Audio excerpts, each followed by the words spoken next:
माँ, क्या बना रही हो? बेटा, भिंडी की सब्जी और रोटी बना रही हूँ। माँ, आज तो होली है। आपने तो मुझे इस बार भी न ही तो पिचकारी ला कर दी और न ही गुलाल। सारे बच्चे होली खेल रहे हैं मुझे छोड़कर। शेफाली बेटी, तुम तो जानती हो ना घर में हालात कैसे हैं। तुम्हारे पिताजी के जाने के बाद हमारे लिए क्या होली क्या दिवाली। माँ, जब पिताजी जिंदा थे तो हम लोग कितनी धूमधाम से होली का त्योहार बनाते थे ना। अपने पिता और पति को याद करते हुए शेफाली और मनोरमा की आंखों में आंसू आ जाते हैं और वो लोग बीते पल में खो जाते हैं। नहीं नहीं पापा, मुझे यही वाली फ्रॉक चाहिए। ठीक है मेरी बिटिया रानी, हम यही फ्रॉक लेंगे। पापा, इस बार तो मुझे होली पर वो बैग वाली बड़ी सी पिचकारी चाहिए और बहुत सारे गुलाल भी। मेरी बिटिया रानी को जो भी चाहिए सब ला कर दूंगा मैं। अंकुर केमिकल फैक्ट्री में काम करता था। एक दिन फैक्ट्री में 2 केमिकल रिएक्शन की वजह से ब्लास्ट हो जाता है, जिसमें अंकुर की मौत हो जाती है। अपने पति की मौत के बाद मनोरमा एक छोटी सी कंपनी में 2000 रुपए प्रतिमाह की तनख्वाह में अपनी बेटी और घर की बड़ी मुश्किलों से गुजारा चलाती है। मुझे पिताजी की बहुत याद आ रही है। वो हमें क्यों छोड़कर चले गए? बेटा, वो हमें छोड़कर नहीं गए हैं। वो आज भी हमारे आसपास ही हैं। शेफाली अपने आंसू साफ कर आंगन में जाती है, जहां वो देखती है कि चारों तरफ लोग कैसे एक दूसरे पर गुलाल फेंककर होली का त्योहार मना रहे हैं। तभी शेफाली के पास उमंग और सौरभ नाम के 2 लड़के आते हैं। अरे देखो देखो, इस गरीब को देखो, होली के दिन भी इसने कैसे फटे पुराने कपड़े पहन रखे हैं। इसके पास तो गुलाल और पिचकारी भी नहीं है बेचारी पे। उमंग और सौरभ शेफाली के पास 2-3 मिठाई के पीस और कुछ गुलाल के पैकेट्स फेंक देते हैं, जो सीधा शेफाली के पैरों के पास जाकर गिरते हैं। ये लो, मिठाई खा लेना और होली भी खेल लेना। मुझे तुम्हारी दी हुई ये भीख की मिठाई और गुलाल नहीं चाहिए। तुम जैसे लोगों के साथ होली खेलने से अच्छा है कि मैं अपनी माँ के साथ बिना होली खेले अपने घर में रहूं, समझे? होली के दिन भी दोनों माँ बेटी अपने घर में रूखा सूखा खाकर होली का त्योहार मनाते हैं और ऐसे ही समय गुजरता रहता है। मनोरमा, बॉस बुला रहे हैं। ठीक है। मनोरमा अपने बॉस अनिरुद्ध के केबिन में जाती है। जी सर, बुलाया आपने? मनोरमा, तुम बहुत समय से यहाँ काम कर रही हो, तुम्हारा काम भी काफी अच्छा है, इसलिए मैंने सोचा कि अब मैं तुम्हारी सैलरी बढ़ा देता हूँ। Thank you so much sir. ये थैंक यू से काम नहीं चलेगा। मैंने तुम्हारी इतनी ज्यादा सैलरी बढ़ाई है, इसके बदले मुझे कुछ तो मिलना चाहिए ना। सर, मैं कुछ समझी नहीं। मनोरमा, तुम इतनी भी भोली नहीं। तुम्हारे पति को गुजरे हुए इतना समय हो गया है, क्या तुम्हें अब उसकी कमी सताती नहीं? अगर तुम चाहो तो मैं उसकी कमी को पूरा कर सकता हूँ। इतना कहकर अनिरुद्ध मनोरमा का हाथ पकड़ने लगता है, जिसे देख मनोरमा अनिरुद्ध को थप्पड़ मार देती है। अपने पैसे अपने पास रख, समझा? तूने मुझे क्या उन औरतों की तरह समझा है? इस बार तो सिर्फ एक थप्पड़ मारा है। अगर आइंदा ऐसी गलती तूने की ना, या मेरे सामने भी आ गया, तो तेरा मुंह नोच लूंगी, समझा? मनोरमा कई कंपनियों में नौकरी ढूंढने की कोशिश करती है, लेकिन उसे किसी भी जगह नौकरी नहीं मिलती, जिसके चलते मनोरमा को लोगों के घर में नौकरानी का काम करना पड़ता है, जिससे अब मनोरमा की मुश्किलें और बढ़ जाती हैं। टीचर ने कहा है कि अगर 1 हफ्ते के अंदर आपने मेरी फीस नहीं दी तो वो मुझे स्कूल से निकाल देंगी। माँ, मैं घर के हालात जानती हूँ, इसलिए मैं कुछ समय के लिए पढ़ाई छोड़ रही हूँ। जब सब सही हो जाएगा तो मैं पढ़ाई दोबारा शुरू कर दूंगी। नहीं मेरी बच्ची, ऐसा मत कर। तेरी पढ़ाई के लिए मुझे चाहे जितनी मेहनत करनी पड़े मैं करूँगी। मैं जानती हूँ, लेकिन अब जब तक सब कुछ ठीक नहीं हो जाता मैं पढ़ाई नहीं करूँगी। अपनी माँ के हालातों को देखकर शेफाली अब स्कूल जाना भी छोड़ देती है। ऐसे ही समय बीतता है और कई महीने गुजर जाते हैं और अब फिर एक बार और होली का त्योहार आने वाला होता है। ये क्या, होली को तो अभी कुछ हफ्ते बाकी हैं, लेकिन यहाँ तो अभी से ही होली की चहल पहल होना शुरू हो गई। पिछले 2 सालों से मेरी बेटी ने गुलाल को छुआ तक नहीं है, लेकिन इस साल ऐसा नहीं होगा। इस साल मेरी बेटी जरूर होली खेलेगी।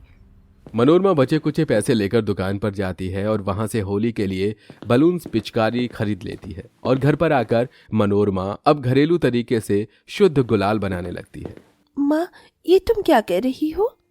बेटा, होली आने वाली है ना, इसलिए मैं ये गुलाल बना रही हूँ। ये गुलाल और होली के सामानों को ले जाकर मैं बाजार में बेचूंगी। होली का त्योहार आने वाला है तो लोग ये सामान तो खरीदेंगे ही, इससे हमारी बिक्री भी अच्छी होगी। अगर ऐसा है तो मैं भी अब तुम्हारे साथ ये होली का सामान बेचूंगी। हम दोनों माँ बेटी मिलकर सामान बेचेंगे और इस साल भी होली बनाएंगे।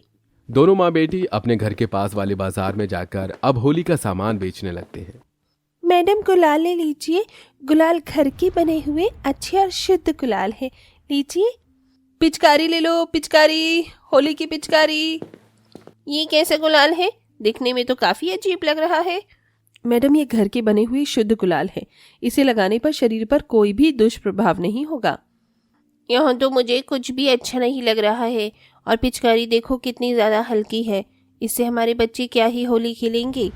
शेफाली और मनोरमा बाजार में सभी लोगों को रंग और पिचकारी बेचने की काफी कोशिश करते हैं, लेकिन बहुत कम लोग ही उनसे पिचकारी और गुलाल खरीदते हैं, जिससे उनकी बहुत कम कमाई हो पाती है। अरे अरे, अब इन दोनों गरीब माँ बेटियों को होली खेलने के लिए ये सारा सामान बेचना पड़ रहा है। मैं तुमसे ये सारा सामान खरीद तो लेती, लेकिन वो क्या है ना, मैं इतनी लो क्वालिटी के गुलाल और पिचकारी यूज नहीं करती हूँ। शालिनी, अपने पैसों का इतना भी घमंड मत करो। अच्छा, तो तू अब गरीब विधवा भिखारन मुझे सीख देगी कि मुझे क्या करना है और क्या नहीं। भूला मत मैं कौन हूँ। 2 मिनट में तुम दोनों माँ बेटी को इस बाजार में बैठना बंद करवा सकती हूँ। अपने पैसों का घमंड दिखाते हुए शालिनी मनोरमा और उसकी बेटी की बहुत ज्यादा बेइज्जती करती है, लेकिन दोनों माँ बेटी मनोरमा से कुछ नहीं कह पाती। ऐसे ही दिन बीतने लगते हैं और अब दोनों माँ बेटी धीरे धीरे होली के लिए पैसे जमा करते हैं। माँ, हमें इतने दिन हो गए हैं, लेकिन अभी तक हम होली के लिए ठीक से पैसे जमा नहीं कर पाए हैं। लगता है इस साल भी हम लोग होली नहीं खेल पाएंगे। भगवान पर भरोसा रख मेरी बच्ची, भगवान ने चाहा तो हम जरूर होली खेलेंगे। मनोरमा शेफाली आपस में बात कर ही रही होते हैं कि तभी उनसे थोड़ी दूर खड़ी शालिनी हाथों में पर्स लिए फोन पर किसी से बात कर रही होती है, जिसे देख 2 चोर चुपके से शालिनी के पास आते हैं और उससे उसका पर्स छीनकर वहां से भागने लगते हैं। चोर चोर, कोई पकड़ो इसे, ये मेरा पर्स चुरा कर भाग रहा है, कोई पकड़ो। शालिनी उन दोनों चोरों के पीछे भागता देख मनोरमा जल्दी से अपने सामने रखे गुलाल को उठाती है और अपने तरफ बढ़ रहे उन दोनों चोरों की आंखों में गुलाल डाल देती है, जिससे वो गुलाल उन दोनों चोरों की आंखों में चला जाता है। आए मेरी आंख! अरे अरे, मेरी आंखें जल रही हैं। चोरी करेगा? रुक, तुझे अभी बताती हूँ। आसपास मौजूद सभी लोग उन दोनों चोरों को मारने लगते हैं। वहीं शेफाली उन चोरों से शालिनी का पर्स लेकर शालिनी को वापस कर देती है। ये लीजिए आपका पर्स। थैंक यू शेफाली, इसके अंदर मेरे बहुत इंपॉर्टेंट पेपर थे। अगर इसे लेकर वो चोर भाग जाता तो मेरा बहुत नुकसान होता। ये लो तुम्हारा और तुम्हारी माँ का इनाम। नहीं मेम साहब, हमें ये पैसे नहीं चाहिए। अगर आपकी जगह कोई और भी होता तो भी हम उसकी मदद जरूर करते। शेफाली मनोरमा शालिनी से पैसे लेने से मना कर देते हैं और वापस जाकर अपना होली का सामान बेचने लगते हैं।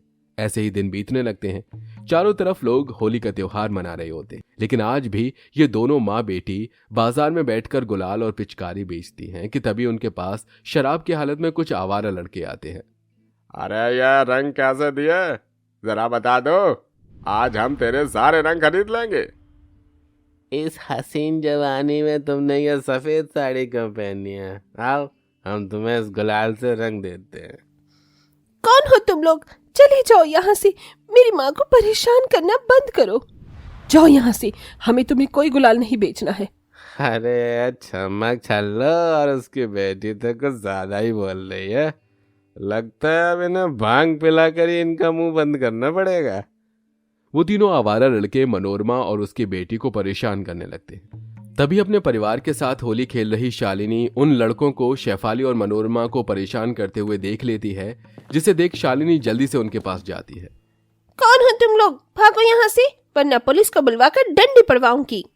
पुलिस का नाम वो तीनों वहां से सुनते ही भाग जाते हैं। आज तुम दोनों यहाँ पर सामान मत बेचो, वरना ऐसे ही आवारा लड़के आएंगे और तुम्हें परेशान करेंगे। तो क्या हम लोग अगर ये होली का सामान नहीं बेचेंगे तो क्या ही खाएंगे? तो मुझे अपना ये सारा होली का सामान दे दो।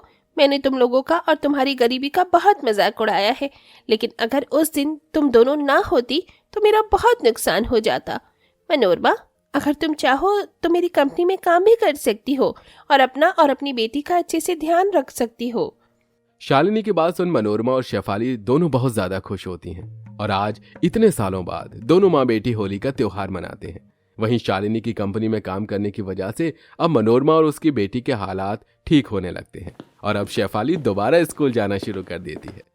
इतनी परेशानियों में भी शेफाली और मनोरमा ने कभी हार नहीं मानी, जिसके चलते भगवान ने उसकी मेहनत का फल उन्हें दिया और अब दोनों ही माँ बेटी अपनी जिंदगी में खुश थीं।